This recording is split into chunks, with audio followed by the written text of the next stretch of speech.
lâu đi tụi lâu thăm đó cây cá đã rồi của trên chân mặt Anh mà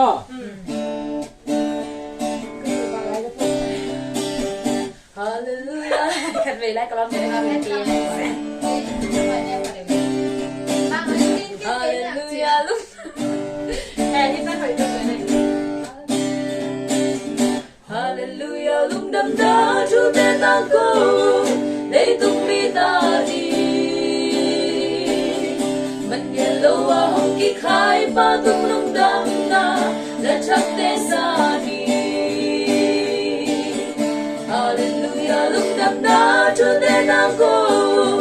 à toan tung lúc đâm na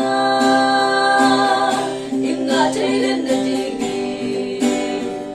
sẽ san nông luồng khẽ sâu đi si bằng sân xa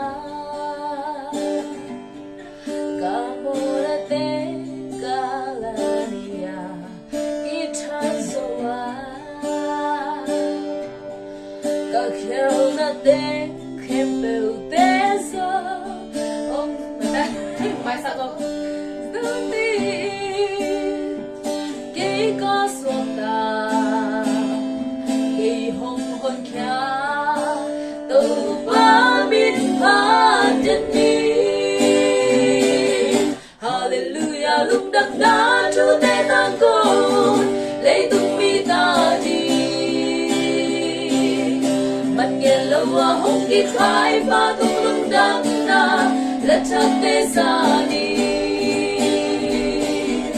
Hallelujah lúc đâm đá Chúa tên ta cầu anh ta tâm lúc đâm na in ngã chạy đến nơi đi anh sẽ san nông luồng khẽ sâu đi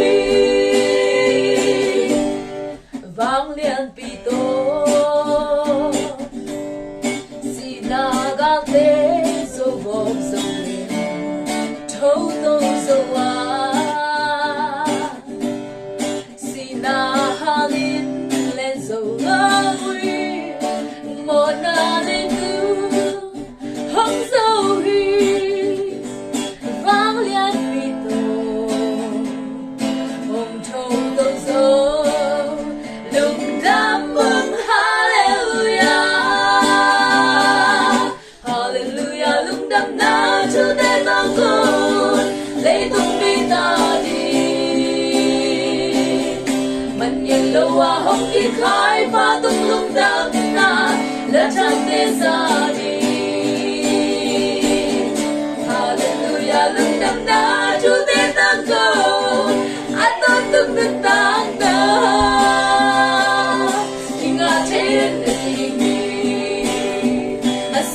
nông luồng khẽ sâu đi Hallelujah lúc đâm đá Chúa tên ta cầu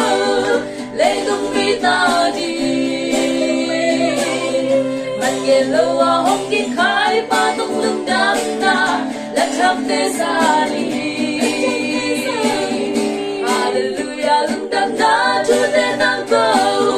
cái sống ta rồi không muốn nó để kinh tâm đừng đừng xung tấu mà phát chết đi tôi không muốn nó để kinh tâm đừng đừng xung tấu mà phát chết đi